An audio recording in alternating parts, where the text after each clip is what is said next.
Hi and welcome to another episode of Pennsylvania Voter Information Network. I am your host, Larry DeMarco, and today we have Amer Sajed, head of the ACLU People Power Group's branch of Chester County. Also present is Jen Hallam. Amer was appointed CEO for Barclaycard, the global consumer payments business of Barclays, in May 2015. Barclaycard has 15,000 employees, 28 million customers, and clients in 2015 contributed to 30% of Barclays' profits. Prior to being CEO for Barclaycard, Amer served as CEO for Barclaycard US business. It doubled in size to rank as one of the top 10 credit cards nationally. Before coming to Barclaycard in 2006, Amer worked at Citigroup for 20 years.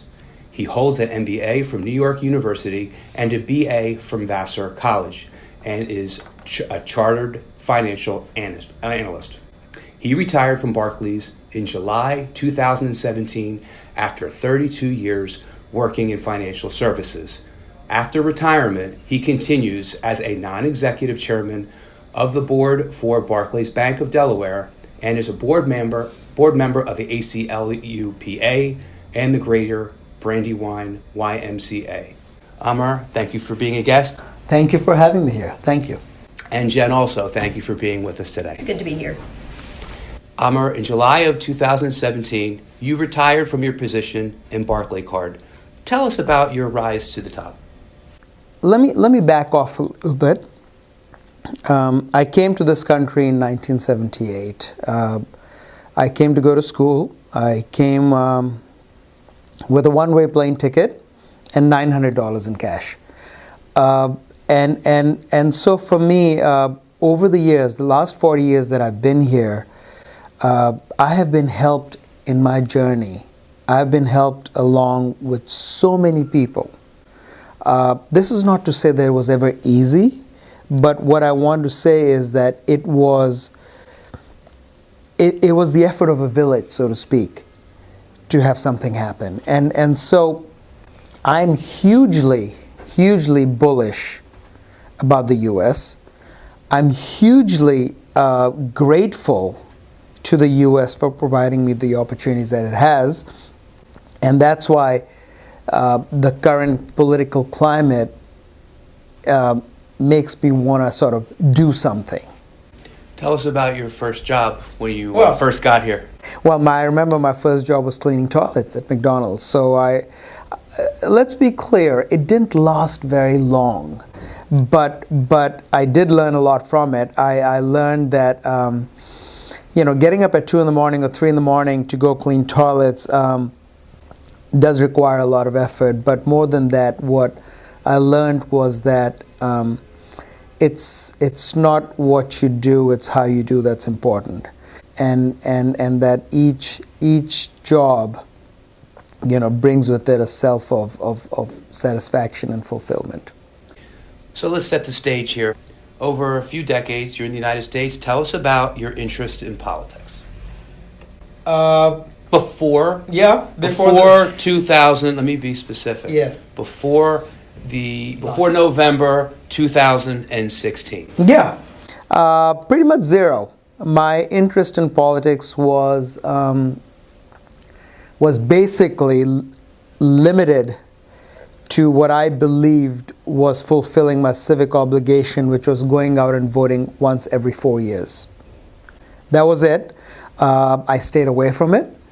And when I voted, I only voted for the presidential election because I never bothered to find out more about other people running in local and state elections. So that was it. Then something happened in November of 2016. Discuss that. Well, I'm not the only one who's felt this, but after November of 2016, I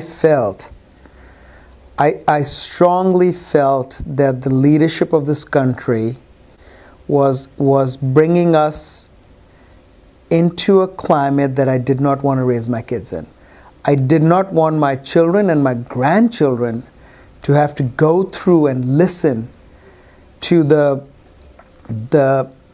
hatred and the language of hatred that was coming out of politics. It just absolutely disgusted me, and frankly, that's the reason I retired. Was I was tired of complaining about it, and I decided to do whatever I could to do something about it. So let's discuss your job, because you said you're retiring. How are things going at the bank? Great. I think the business has done really well. The credit card business that I have run, both in the U.S. and globally, has done remarkably well. We have made significant profits. We have 28 million customers, billions in revenue. So everything was going really well. And not only that, but I loved the people I worked with. I love the challenges. It was all very good. And how did your employers view your performance?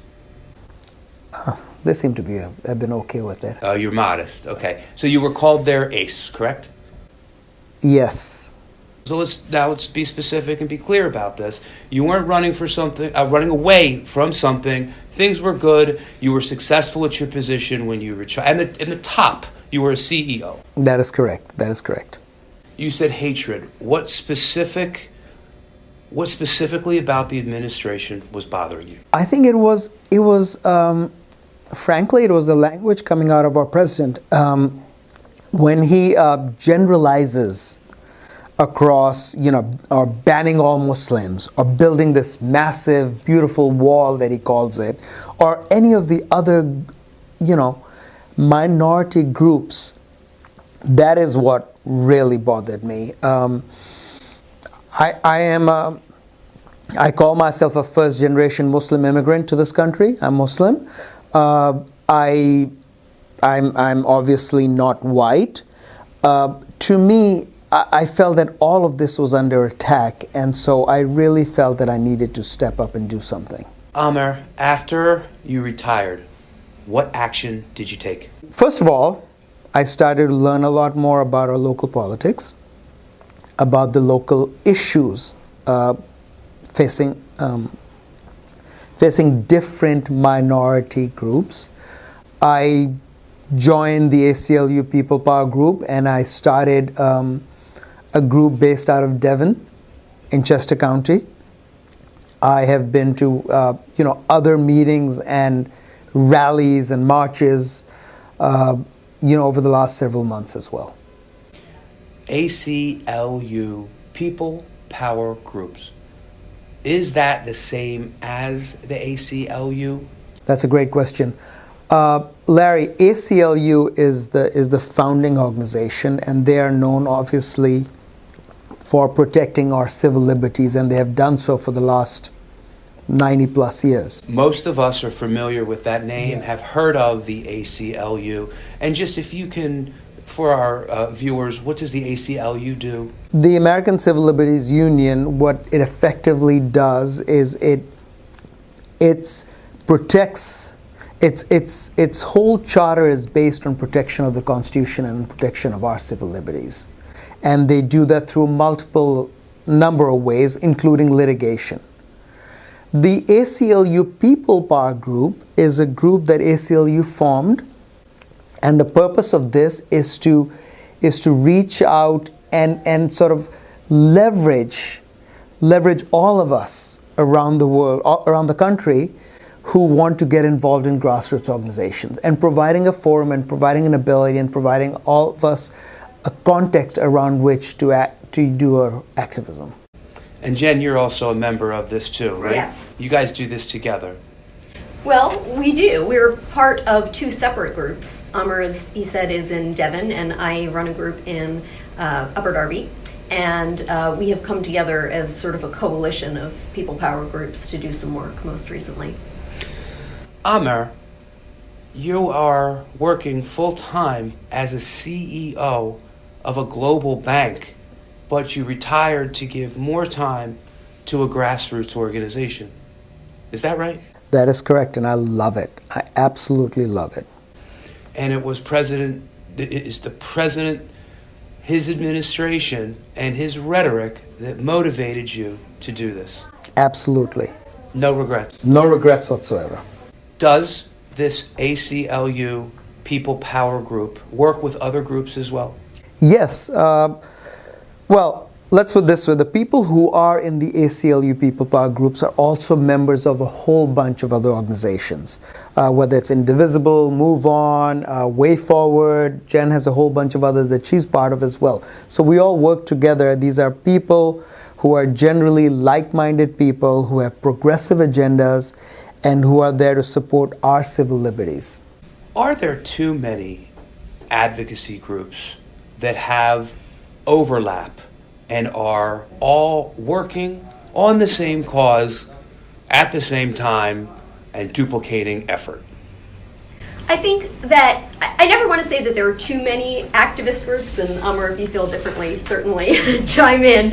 I think that there are never enough people involved in civic engagement and politics. I think that there could be even more. In terms of the number of groups that there are, I think that there is a lot of duplicate efforts. And one of the things that I've been working on, and the way that I met Amer originally, is that I've been working on organizing a number of different groups around Delaware County and in Chester and Montgomery counties as well to form what we're calling a hub, the DMC hub, Delco, Montco, Chesco.